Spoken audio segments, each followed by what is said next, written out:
राम राम प्रिय दर्शकों, ideology of astrology Gurucharan में हार्दिक स्वागत।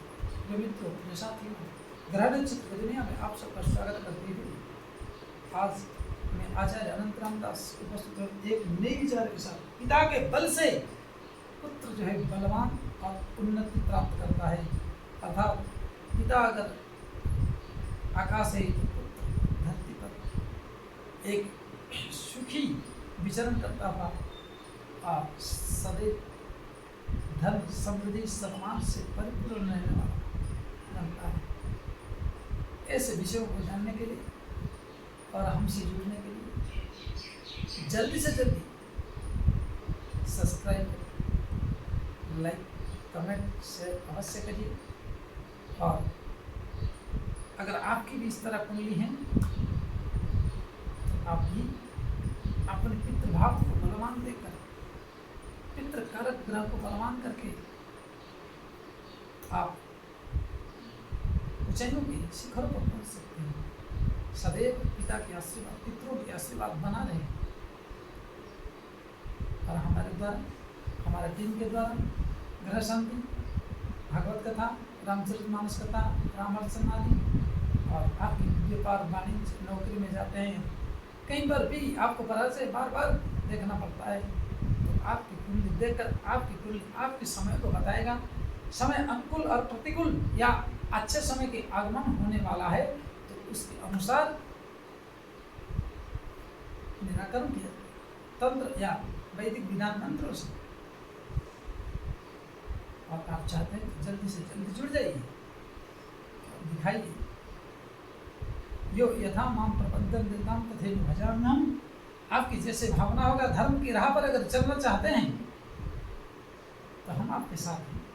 आपकी उन्नति के लिए हम यथासंभव प्रयास करेंगे। साथ में आपको भी साथ देना पड़ेगा, कुछ पाने के लिए कुछ तो खोना पड़ता है। आइए जानते हैं वो विषय क्या है। 1/8/95 का जन्म है। इस व्यक्ति के समस्याओं का भरमार है, परंतु पिता के आशीर्वाद से जब इस कुंडली को हमने देखा, उपाय बताया,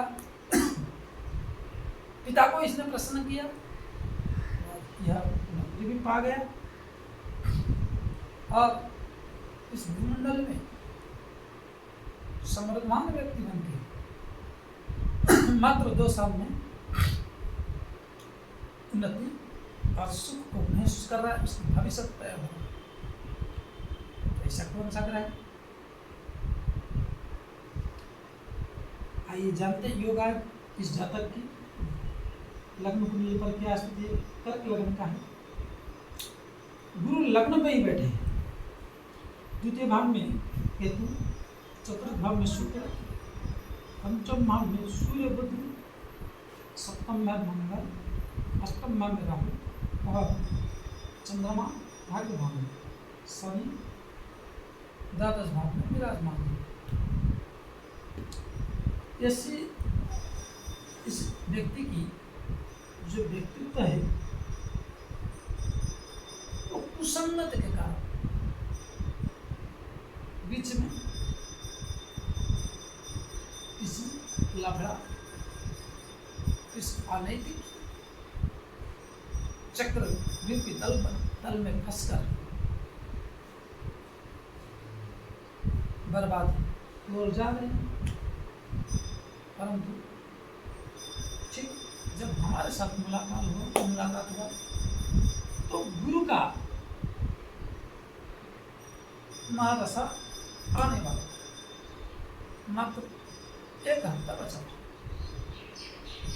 राहु की दशा में ये व्यक्ति पूर्ण रूप से दलदल में फंस गया। और जो व्यक्ति अधर्म परायण हो जाता है, जो व्यक्ति अधर्म के मार्ग पर पहुंच जाता है, उसको मार्ग पे लाना बहुत कठिन है। परंतु भगवान की ऐसी कृपा रही, उस व्यक्ति ने पूर्ण रूप से विश्वास किया और हमारे पर तो जो भी कार्य मैंने दिया उसने किया, उसने फिर गृह शांति करा के उसने कार्य पर चल पड़ा। इस लग्न में गुरु का लग्न से होना और उच्च होना, उच्च ग्रह हो गया और उच्च का फल दे देगा कोई नहीं, परंतु डिग्री वाइज कम है। तो गुरु कहता है कि भाई तुम्हें प्रकाश की ओर जाना है तो मुझे बल दो। गुरु अर्थात पिता, पिता अर्थात धर्म भाव का स्वामी, नवम भाव का स्वामी। अब तुम्हें सम्मान हानि कराने के लिए राहु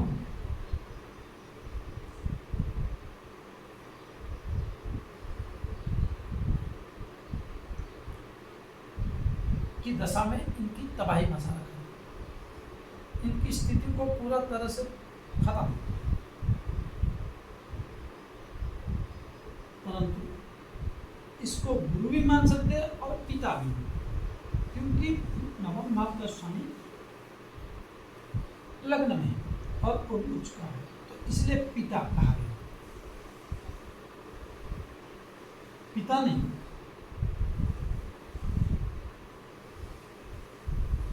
यहाँ बैठकर पंचम भाव सम्मान, बुद्धि, पराक्रम, जिससे क्रिएटिविटी होता है। नहीं तो व्यक्ति बेविचारी कर्मों में, शराबी, नशेड़ी, चक्रव्यूह के दलदल में फंस गया। लेकिन पिता का बलवान होना, गुरु का बलवान होना, लग्न में बैठना, यह व्यक्ति को सम्मानीय व्यक्ति बनाएगा। क्योंकि राज सम्मान, राज कार्य के जो स्वामी हैं और धन का स्वामी है वो सूर्य है। और आजकल पैसा हो, भले एक पैसा का ज्ञान ना हो, लेकिन उसको लोग कारपेट बिछा इंतजार किए रहते। साथ में इसकी जो मन की स्थिति डामाडोल हो रखा था, जो नष्ट भ्रष्ट हो गया था, सुधर कैसे गया? जब गुरु की दशा आगमन हुआ, गुरु की नवम दृष्टि ठीक भाग्य भाव पे पड़ रहा, चंद्रमा के ऊपर। अब बहुत बेहतरीन फल प्रदायक गुरु के तीनों दृष्टि, चमकेगा ही चमकेगा, उसमें कोई किंचित मात्र भी संशय नहीं होना चाहिए। कितना भी कमजोर हो, गुरु का दृष्टि पड़ जाए और यह व्यक्ति गुरु का आराधना कर ले, या तो घर में पिता का आराधना कर ले, पिता का पूजन कर ले, पिता को माथा टेक के अगर जाए तो कहीं विफल नहीं हो सकता। ये मेरे 100% दावे के साथ। और गुरु को माने तो फिर क्या कहना, और उसमें थोड़ा जप कर ले, जैसे गुरु चालीसा है, गुरु सहस्त्र नाम है आदि, इन सब चीज़ों को और थोड़ा मार्गदर्शक की जरूरत है।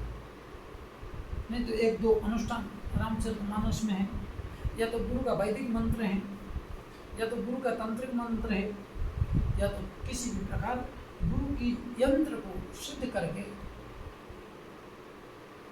प्रदान करके। क्योंकि पंचम भाव में सूर्य का होना, बुध का होना, पार्टनरशिप में मंगल का होना, वो भी उच्च के मकर राशि 16 डिग्री पर है।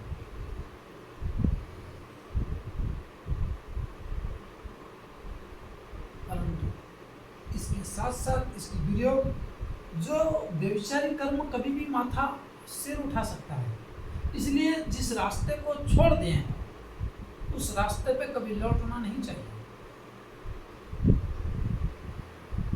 अगर आपने इस प्रकार कुंडली है, पिता का या गुरु का आराधना किया, इस व्यक्ति को आगे करके, क्योंकि इनकी जो सप्तम भाव, भाग्य भाव और ये है दशम भाव, एकादश भाव, ये जो 4 भाव हैं, वाणिज्य संबंधी कोई भी कार्य में लग जाए। मैं इनकी बात नहीं कर रहा हूँ, ये तो ऑलरेडी नौकरी पा चुके हैं, नौकरी तो है ही, परंतु किसी भी तरह किसी भी वाणिज्य व्यवसाय में लग जाए, क्योंकि यहाँ चारों पूरा डिफरेंस है। यहाँ का शनि है, यहाँ का गुरु है, यहाँ का मंगल है, तो यहाँ का शुक्र है, मतलब ये ऑलराउंडर बिजनेस क्रिएटर हो। या तो स्वयं कर ले, नहीं तो गुरु बैठे हैं बुद्धि का द्वारा, चंद्रमा के द्वारा भविष्य की ज्ञान कराने वाले, प्रकाश देने वाले, प्रकाशित करने वाले।